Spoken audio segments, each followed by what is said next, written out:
Okay, so I have my scrap metal blacksmith knife done. And this was made from just a piece of leaf spring, just a little tiny chunk that I had laying around.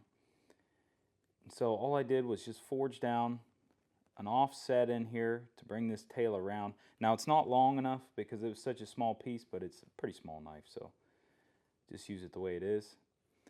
I flattened this end to bring that up to kind of make like a little bit of a guard. I did have to trim a little bit right here.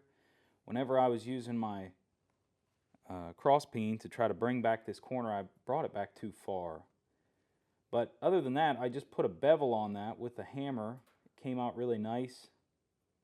I let it just kind of curve naturally. I did have to kind of straighten that out a little bit. It was getting too wild on me. But I wanted it to lean back a little bit. And the bevel came out really nice.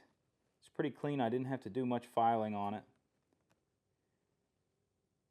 And then I just use that whetstone to put an edge on this thing. Now this thing's you're not going to do any surgery with it, but it's pretty decent for the most part. The bevel's pretty consistent. It's just a simple, quick knife. Cut open tape on boxes pretty much.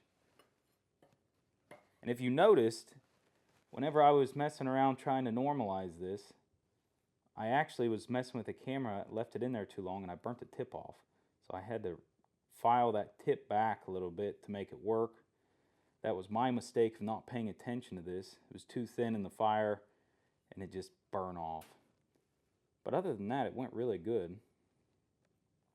And then I used the vinegar to break down some of the scale on it. It wasn't much on there, but I did let it get a little bit wild because if I'm not paying attention to steel and messing with the camera, I tend to let these things get a little too hot and the scale builds up too much. But I broke down the scale and then I used that apple cider vinegar to try to blacken the blade to get away from that gray look.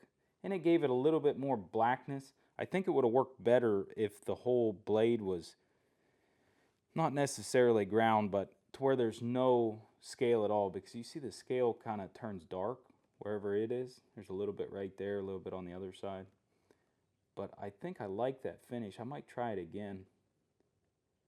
Something different to try.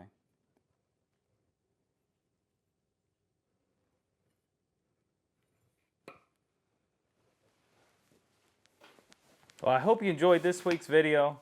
I appreciate you watching. I'll see you next week.